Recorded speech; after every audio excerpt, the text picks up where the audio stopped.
नमस्कार दोस्तों। तो पाकिस्तान के लिए मुसीबतें और ज़्यादा बड़ी हो चुकी हैं बिकॉज अभी देखो पाकिस्तान की बहुत ज़्यादा वैसे तो इज्जत बची नहीं है। पूरे दुनिया में टेररिज्म के साथ नाम जोड़ा जाता है, बड़े बड़े टेररिस्टों को शरण देने के लिए माना जाता है। ओसामा बिन लादेन पाकिस्तान में पाया गया। इन सारी चीज़ों के लिए वैसे भी काफ़ी क्रिटिसिज्म और काफ़ी कंडेम किया ही गया है पाकिस्तान को।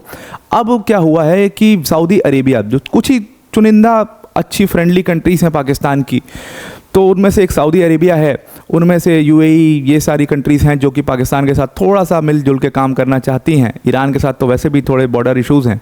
तो अब सऊदी अरेबिया ने भी पाकिस्तान के लिए एक वार्निंग इशू कर दी है, लेकिन ये अपने आप में एक बड़ी अनोखी वार्निंग है। अब क्या होता है ना कि एक उम्रा विजिट होती है, एक उम्रा एक पिलग्रिमेज होता है मुस्लिम्स के अंदर में। जो मुस्लिम्स इस वीडियो को देख रहे होंगे वो जानते होंगे उम्रा और हज। हज बेसिकली क्या होता है, वो एक मेजर पिलग्रिमेज होता है, उम्रा एक माइनर पिलग्रिमेज होता है। और उसमें उस पूरी यात्रा में जैसे आप से उम्रा एक होता है मुस्लिम्स के लिए, जो कि सऊदी अरेबिया में काबा में पहुंचते हैं और फिर काबा में जा करके उसके साथ चक्कर लगाना, फिर अपने हेड शेव कराना, ये सारी चीज़ें वहाँ पर कराई जाती हैं। तो कितने दिन की ये पूरी यात्रा होती है उम्रा की यात्रा करने वाले 10 दिन 15 दिन भी करते हैं, ऐसे कोई फिक्स टाइम नहीं है उसका। जिनको जल्दी करके आना होता है वो कुछ घंटों में भी इसको ख़त्म कर लेते हैं। तो इस तरीके से ये पूरी चीज़ चलती है। तो अब कहा गया है कि जितने लोग उम्रा के लिए पाकिस्तान से जाते हैं उनमें से ज़्यादातर, मतलब उनमें से बहुत सारे बेगर्स को पाया गया है सऊदी अरेबिया में। और सऊदी अरेबिया में बेगर्स की संख्या जो है वो लगातार बढ़ती चली जा रही है। इसलिए सऊदी अरेबिया की अथॉरिटीज़ ने पाकिस्तान के ऊपर, या पाकिस्तानी बेगर्स जो आ रहे हैं सऊदी अरेबिया के किंगडम में, उनसे परेशान होकर के एक ऑफिशियल स्टेटमेंट जारी किया है और पाकिस्तान की सरकार को यह हिदायत दी है कि भाई आप अपनी कंट्री में जो ये बेगर्स हैं इनको हमारे देश में आने से रोकिए, अदरवाइज़ बहुत बड़ी प्रॉब्लम हो जाएगी आपको। और पाकिस्तान की सरकार को स्ट्रिक्ट ये बताया गया, क्योंकि अभी मीटिंग भी आगे चल करके हुई थी बेगिंग इंडस्ट्री के लिए, कि ये बेगिंग इंडस्ट्री आपके यहाँ बहुत ज़्यादा एक क्रॉनिक डिजीज़ की तरह बन चुकी है। इसको आप रोको, उन माफियाज़ को आप रोको जो पूरा एक ये बेगिंग का पूरा नेटवर्क चला रहे हैं। और क्योंकि ये लोग सऊदी अरेबिया में आकर के यहाँ पर बेगिंग स्टार्ट कर देते हैं, आते तो उम्रा के लिए हैं और या हज के लिए हैं, तो उसके लिए कोई रोकेगा भी नहीं, इनके वीज़ाज़ भी पास हो जाते हैं और सऊदी अरेबियन अथॉरिटीज़ भी इनको आने देती हैं। लेकिन वहाँ पर पहुँच करके ये भीड़ में गायब होकर के और फिर उसके बाद वहाँ पर बेगिंग शुरू कर देते हैं। जितने लोग को भी अभी पकड़ा गया है बहुत सारे उसमें पाकिस्तानी नेशनल्स पाए गए हैं। इसीलिए अब परेशान होकर के सऊदी अरेबिया ने पहले भी इस चीज़ की बेगिंग के ऊपर कंसर्न जताए थे, लेकिन उसमें कभी भी पाकिस्तान का नाम नहीं लिया गया था। तो इस बार सऊदी अरेबिया ने पाकिस्तान को एकदम मतलब ऑफिशियली ये स्टेटमेंट दे दिया है कि आप इन बेगर्स को सऊदी अरेबिया में आने से रोको। तो अब आप समझोगे ना कि पाकिस्तान की ये बहुत बड़ी दिक्कत है। वहाँ पर ये पूरी बेगिंग इंडस्ट्री चल रही है। जैसे आपकी आईटी इंडस्ट्री होती है, इंडिया को आईटी इंडस्ट्रीज़ के लिए जाना जाता है, वैसे पाकिस्तान में एक पूरी बेगिंग इंडस्ट्री है। पाकिस्तान में और कुछ हो ना हो, लेकिन बेगिंग इंडस्ट्री हर साल ग्रो कर रही है। कहा जाता है कि 14-15% से ग्रो करते हैं ये लोग हर साल। तो इस तरीके से वो पूरी इंडस्ट्री चल रही है और कई बड़े बड़े माफियाज़ हैं जो उस पूरी इंडस्ट्री को पाकिस्तान के अंदर में चला रहे हैं, जो कि मैं आपको आगे समझा दूंगा कि इनका बिजनेस चलता कैसे है और ये काम कैसे करता है पाकिस्तान के अंदर में, और फिर ये दूसरे देशों में कैसे पहुंचते हैं। तो पाकिस्तान की जो अपनी मिनिस्ट्री ऑफ रिलीजियस अफेयर्स है, उन्होंने द एक्सप्रेस ट्रिब्यून की एक रिपोर्ट में बताया कि सऊदी अथॉरिटीज़ ने तो यहाँ तक भी कह दिया है कि अगर आप आने वाले कुछ टाइम में इस चीज़ को कंट्रोल नहीं कर पाएंगे और आपके कंट्रोल की ये चीज़ बाहर है, तो फिर जितने भी पाकिस्तानी नेशनल्स उम्रा और हज के लिए सऊदी अरेबिया जाते हैं उनकी विज़िट पर भी इसका नेगेटिव इफेक्ट पड़ेगा। सीधा सीधा कहने का मतलब क्या है कि भाई हम अब ज़्यादा मात्रा में बहुत स्ट्रिक्ट हो जाएंगे। उम्रा और हज वाले पिलग्रिमेजेस के लिए भी, जो पिलग्रिम्स आ रहे हैं उनके लिए भी काफ़ी स्ट्रिक्ट हो जाएंगे, और जिसमें भी थोड़ा बहुत भी ऊपर नीचे इसके वीज़ाज़ में रहा उनको कैंसिल करना शुरू कर देंगे, उनको डिपोर्ट करना शुरू कर देंगे। तो ये चीज़ अब सऊदी अरेबिया ने बहुत अपने साइड से क्लियर कर दी है। पहले उम्रा और हज के नाम पर कुछ किया नहीं जाता था, ज़्यादा चेक नहीं किया था। तो अब बेगिंग इंडस्ट्री को कंट्रोल करने के लिए पाकिस्तान ने क्या किया है कि उन्होंने अपने यहाँ पर एक उम्रा एक्ट इंट्रोड्यूस किया है। क्या है ये उम्रा एक्ट? बेसिकली क्या होता है कि ये सारे जो बेगर्स हैं वो खुद से तो जा नहीं पाएंगे। अच्छा, एक चीज़ और मैं आपको डिस्क्लेमर यहाँ पर देना चाहता हूँ कि यहाँ पर मैं बेगिंग या बेगर कह करके किसी को डिमीन करने की कोशिश नहीं कर रहा हूँ। मैं बहुत अच्छे से समझता हूँ कि बेगिंग जो है वो मजबूर होकर के इंसान सिर्फ ज़िंदा रहने के लिए एक लास्ट रिजॉर्ट होता है और बहुत मजबूरी में कोई बेगिंग के लिए जा सकता है। मैं समझ सकता हूँ उस चीज़ को, लेकिन आज के डेट में इसको पाकिस्तान में एक धंधे की तरह, एक इंडस्ट्री की तरह बना दिया गया है। या बहुत से देशों में आप देखोगे इसको एक इंडस्ट्री, एक धंधे की तरह यूज़ किया जा रहा है, वो चीज़ गलत है। तो मैं उनकी बात कर रहा हूँ, मैं यहाँ पर किसी भी एक नॉर्मल इंसान की बात नहीं कर रहा हूँ। और कोई भी नॉर्मल इंसान अगर मजबूरी में किसी से कुछ मांग रहा है तो उसको आप बेगर नहीं बोल सकते हो, ठीक है। तो यहाँ पर बेगिंग इंडस्ट्री को रोकने के लिए यहाँ पर इन लोगों ने एक उमरा एक्ट लाया है। उस उमरा एक्ट से ये क्या करेंगे, क्योंकि ये जो बेगर्स हैं ये अपने दम पे तो चले नहीं जाएंगे, सऊदी अरेबिया पढ़े लिखे तो है नहीं, वीज़ा तो कुछ आएगा नहीं इनको समझ में, तो ये अपने दम पे तो चले नहीं जाएंगे सऊदी अरेबिया। तो ये क्या करते हैं, ये पूरी एक चेन है इनकी, जहाँ पर कई सारी ट्रैवल एजेंसीज हैं जो कि स्पेसिफिकली वो ट्रैवल एजेंसीज उन माफियाज़ के लिए काम कर रही हैं जो ये बेगिंग इंडस्ट्री चलाते हैं। और ये लोग इन बेगर्स को बड़ी एक संख्या में कुछ मिला जुला करके भेज देते हैं उम्रा के लिए और हज के लिए। फिर ये वहाँ जाते हैं और वहाँ पर कुछ टाइम रहते हैं और उसके बाद वहाँ पर बेगिंग स्टार्ट कर देते हैं। तो उनको अब रेगुलेट करने के लिए उम्रा एक्ट लाया गया है। जो वहाँ के इंटीरियर मिनिस्टर हैं मोहसिन नकवी, उन्होंने अश्योरेंस दी है कि हम स्ट्रिक्ट मेजर्स लेंगे। उन्होंने सऊदी एम्बेसडर को अश्योरेंस दी है कि हम इसके ऊपर स्ट्रिक्ट मेजर्स लेंगे और इस पूरी इंडस्ट्री को रोकने की पूरी कोशिश करेंगे। जो उनकी फेडरल इन्वेस्टिगेशन एजेंसी है पाकिस्तान की, उसने इसके ऊपर सीरियस क्रैकडाउन करना शुरू कर दिया है।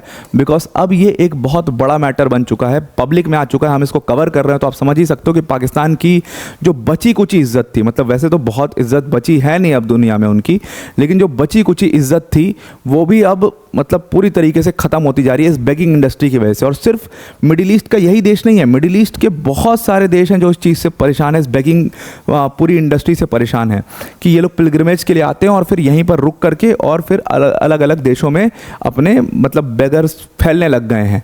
जैसे सऊदी अरेबिया ने तो ऑफिशियल स्टेटमेंट जारी कर दिया, यूएई में आपको बड़े अमाउंट में पिछले कुछ सालों में इनकी संख्या बहुत बढ़ती हुई दिखेगी, ईरान में भी दिखेगी, इराक में दिखेगी। मतलब ये स्थिति जो है वो ज़्यादातर बढ़ती चली जा रही है। और पाया ऐसा गया है, जितनी भी रिपोर्ट्स वगैरह आई हैं, कि इसमें पाकिस्तानी नेशनल्स ज़्यादा होते हैं। सऊदी अरेबिया ने तो बाकायदे बोला है कि हमने जो पिछले साल मतलब इसी सितंबर में हमने 16 बेगर्स को गिरफ्तार किया है और उनको डिपोर्ट किया है, वो सारे के सारे पाकिस्तानी नेशनल्स थे और उनको सऊदी अरेबिया से की फ़्लाइट पर पाया गया उतरते हुए, या फिर वो पाकिस्तान में ही अरेस्ट हो गए।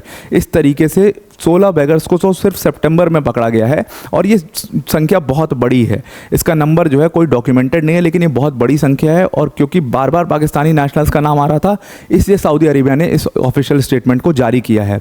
इसके अलावा उन्होंने बताया कि जो पिक पॉकेटिंग मतलब कि जो जेब कतरों की संख्या है, सिर्फ बेगर्स से ही हम परेशान नहीं हैं, जो काबा के अंदर में जेब कतरों की संख्या है। आप सोचिए कि आप किसी पर्पस के लिए आप अपने पिलग्रिमेज पर जा रहे हो और वहाँ पर जा कर के आपकी जेब कोई काट ले, आपका पर्स कोई चोरी कर ले। मतलब पिक पॉकेटिंग बहुत ज़्यादा बढ़ चुकी है काबा के अंदर में, और उससे परेशान होकर के भी ये स्टेटमेंट जारी किया गया है।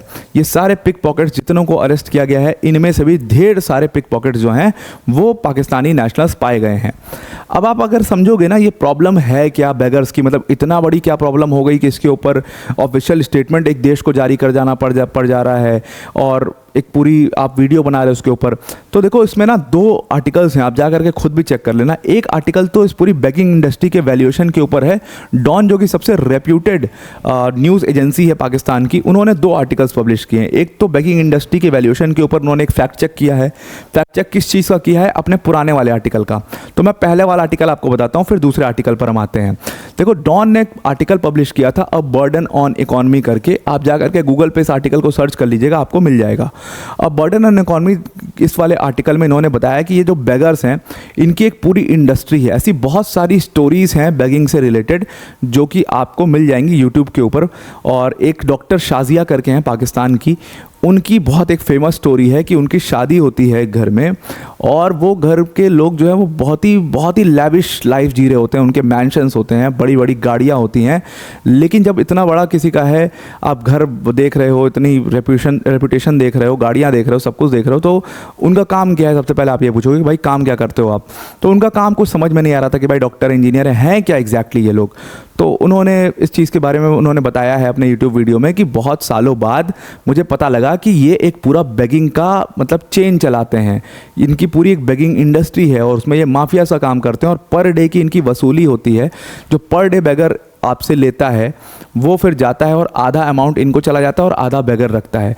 एक बेगर को वहाँ पर गिरफ्तार किया गया जिसने 3 करोड़ रुपए जुटा रखे थे अपने अकाउंट में। एक बेगर है जिसने 1 करोड़ के इंश्योरेंस करा रखा था। पूछा गया कि आप क्या करते हो, तो बताया कि मैं मतलब मेरा प्रोफेशन बेगिंग है। तो इस तरीके से वहाँ पर कई सारी स्टोरीज हैं जो आपको यूट्यूब पर मिल जाएंगी। अब अगर आप इनका डेली कलेक्शन देखोगे इन बेगर्स का, जो कि इस रिपोर्ट में पूरा बर्डन ऑन इकॉनमी वाली रिपोर्ट में छपा है, तो एक बेगर कराची जैसे शहर में 2,000 रुपए तक पर डे कमा लेता है, जो कि महीने का 60,000 हो जाता है।